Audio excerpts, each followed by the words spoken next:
folks, it's Christina with our Winter Haven Mann Lake location. It's beginning to look a lot like Christmas, unless you live in Florida, in which case it looks a lot like May.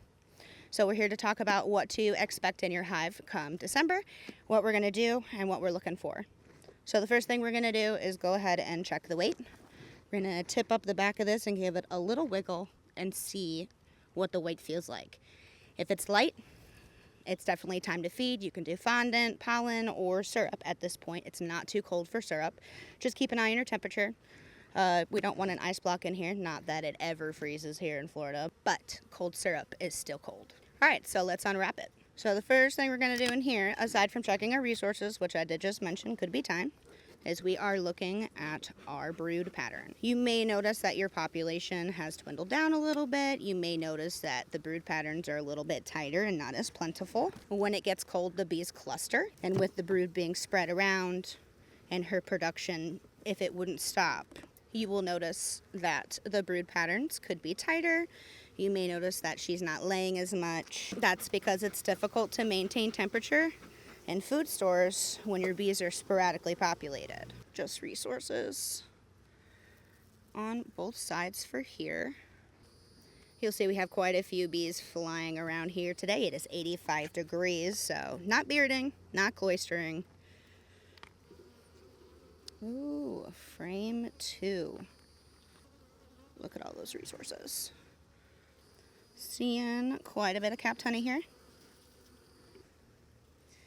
Okay, so now we have made it into our brood.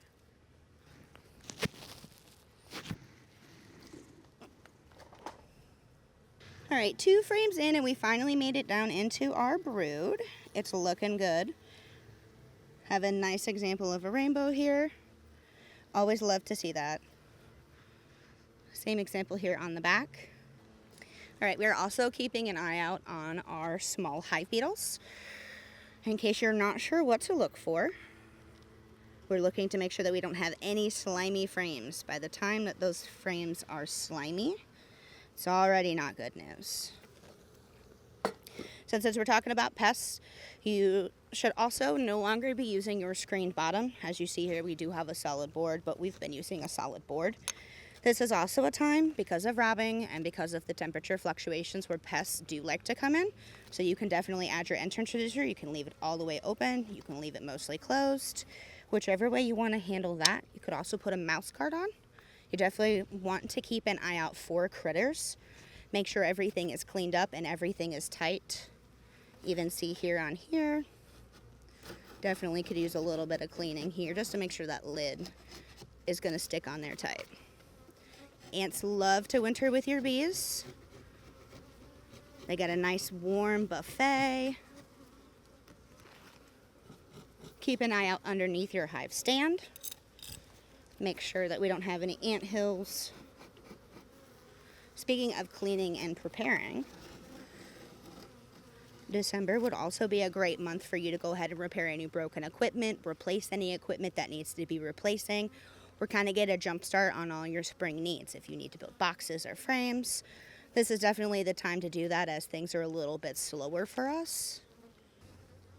I know I always mention Varroa, and I know that I always mention hive beetles, but that's because it's so important while things are slow and your population has declined for the winter, to make sure that no secondary pests move in. You know, it's important to keep up your mite count. It's important to keep up treatment, especially if you have low brood right now. You can absolutely do a vaporizer or an oxalic acid treatment.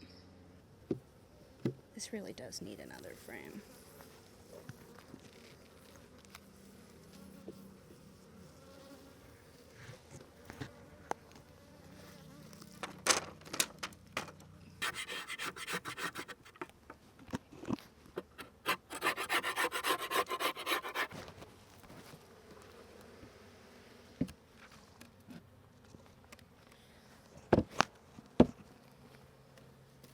Well, that's a wrap for our December check-in. Don't forget to keep an eye out for pests, and I don't just mean mosquitoes.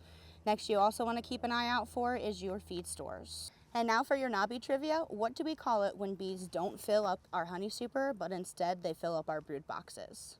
Make sure you bring your answer to Knobby. We're booth 725.